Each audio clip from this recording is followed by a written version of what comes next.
ইউএইর কাছে হারের দুঃখ ভুলে গেছে টাইগাররা। না ভুলেও উপায় কি? দৃষ্টি থাকুক বরং নতুন কোনো অর্জনের দিকে। পাকিস্তানে এসে পাকিস্তানকে টেস্ট সিরিজে হোয়াইট ওয়াশ করেছিল বাংলাদেশ, এক বছরও হয়নি। এবার পাকিস্তানকে টি-20 হারানোর স্বপ্নে বিভোর টাইগাররা। পাকিস্তানকে সমীহ করলেও সিরিজ জয়ের মোক্ষম সুযোগ দেখছে বাংলাদেশ দল। এর কারণ অবশ্য পাকিস্তান বর্তমান ফর্ম নয় মোটেও।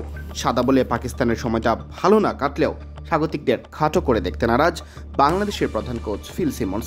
যে কোনো দিন পাকিস্তান কঠিন প্রতিপক্ষ হয়ে উঠতে পারে সমীহ জানিয়ে এমন অভিমতি ব্যক্ত করলেন টাইগার কোচ।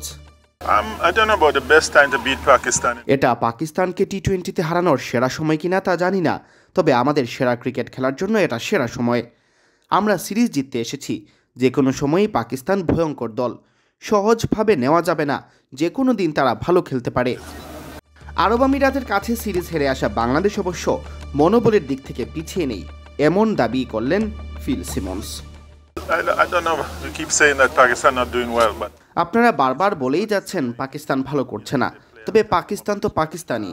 সংযুক্ত আরব আমিরাতে সিরিজ হার আমাদের জন্য অনেক হতাশাজনক ছিল, তবে আমরা এখন মানসিকভাবে চাঙ্গা আছি।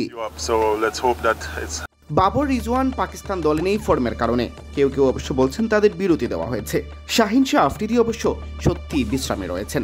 তবে এই সিনিয়র ক্রিকেটাররা না থাকলেও পাকিস্তানের তরুণ দলটি যে ভয়ের কারণ হতে পারে শিষ্যদের তা মনে করিয়ে দিয়েছেন সিমন্স। পাকিস্তানের সিনিয়র ক্রিকেটাররা হয়তো দলে নেই, তবে তরুণরা তো আছে।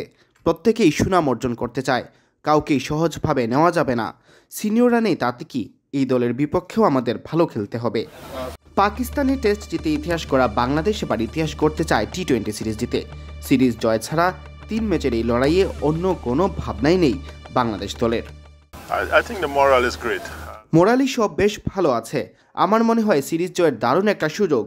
আমরা বারবার বলছি পাকিস্তান ইদানিং ভালো খেলছে না, তবে এটা নির্দিষ্ট দিনের বিষয়। আমি মনে করি বাংলাদেশের জন্য সিরিজ জয়ের ভালো সুযোগ আছে। সিয়াম চৌধুরী, বিডি ক্রিক টাইম।